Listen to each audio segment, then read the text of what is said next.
I'm going to start off with an easy one. It gets harder as we go. Okay. So you began as a young girl advocate and a journalist in Zambia, and now you're an executive chair of a mining company. What part of your story do you reckon people underestimate about you or overlook when they see you? Then one of the geologists asked, when is the boss coming?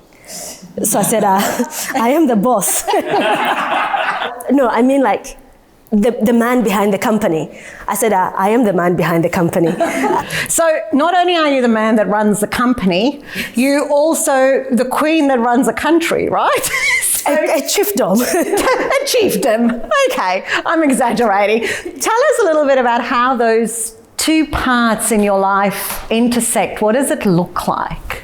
I would say that running a company is so much easier than dealing with a chiefdom, because to be quite honest, the crown is heavy. How do those two worlds collide? I mean, working in, dare I say, a modern country like Australia that thinks very different than the traditional Zambian chiefdom. Yeah. Where do you sometimes battle? Because I imagine ethically and rule-wise, your worlds don't always quite come together. No, they don't. I battle quite a lot in Zambia, actually. So it's that balancing act, you know, and also trying not to make people uncomfortable. What does purpose mean to you? So everything we do it with intention and purpose. There's a famous saying that, you know, give a man a fish, you feed him for a day. Teach him how to fish, you feed him a lifetime. But I'm thinking, you know, let's take it up a notch. Teach the man to own the lake. And I may give a little bit more context to that. I think historically back in Zimbabwe, there was a chief there called Chief Lobengula. Like many chiefs in Africa, was quite a large man. Those were the days of age, so being a bigger man also showed that you were healthy and you could look after yourself. You had lots of cows. And people came over from the UK at the time for the mining rights. They found diamonds over there. But because of his sheer size, he had lots of problems with his knees.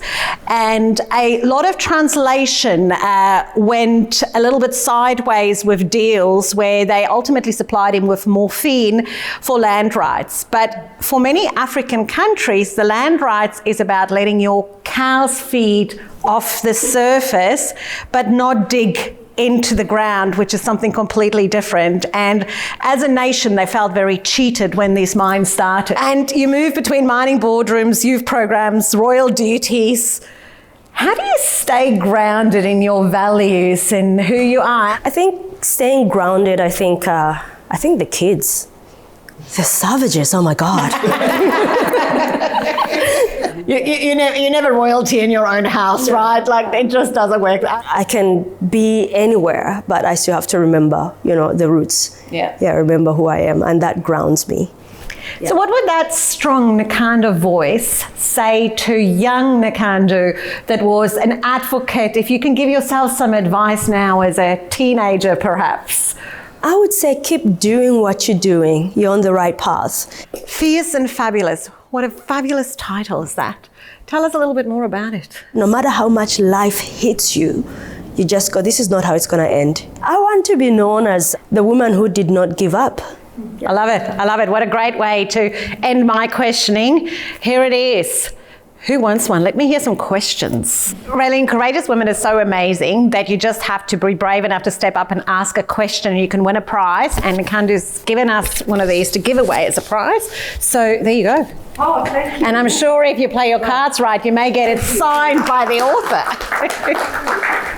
If you haven't learned something new tonight or are not feeling inspired to go and become a better human being, you have not paid attention. Thank you so much, Nkandu. Thank you, everyone who's come. I will give it over for our queen over here to wrap us up.